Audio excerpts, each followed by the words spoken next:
Let's move on now. Israel continues its aerial campaign against Syria. The Israeli military said it conducted more than 350 strikes on strategic military targets in Syria over the past 48 hours.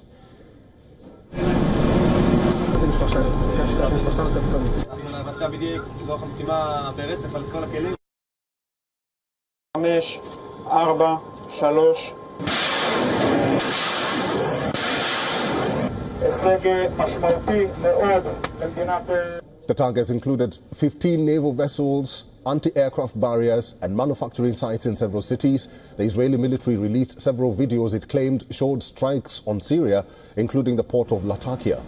IDF said it has destroyed over 80% of President Bashar al-Assad's military, ensuring that they do not fall into wrong hands. Israeli Prime Minister Benjamin Netanyahu said Jerusalem wants relations with the new regime in Syria, but warned that the country's forces would respond forcefully if the rebels permit Iran to re-establish itself in Syria.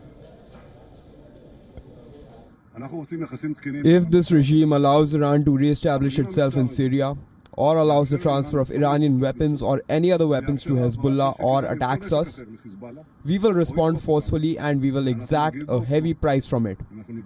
What happened to the previous regime will also happen to this regime.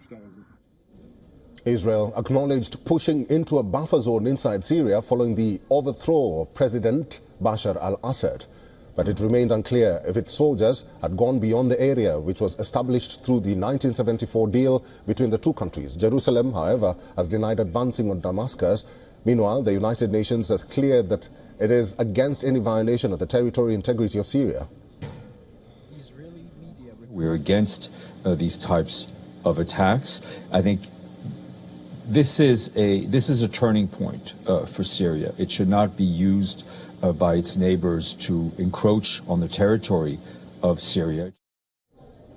Mohammed al-Bashir announced on Tuesday that he was taking charge of the country as caretaker prime minister. In a brief address on state television, Abu Mohammed al-Jolani, who is the leader of the rebels, said Syria is not ready for another war, adding that the people are exhausted from the conflicts. Meanwhile, rebels said that they had taken the eastern city of Deir ez-Zor, while Syrian Observatory for Human Rights has confirmed Kurdish forces have withdrawn.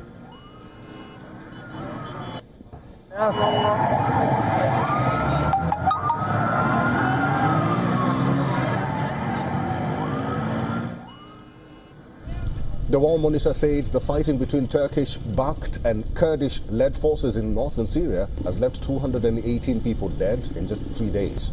In another development, the US had said it will recognize and support a new Syrian government that renounces terrorism, destroys chemical weapons stocks, and protects the rights of minorities and women.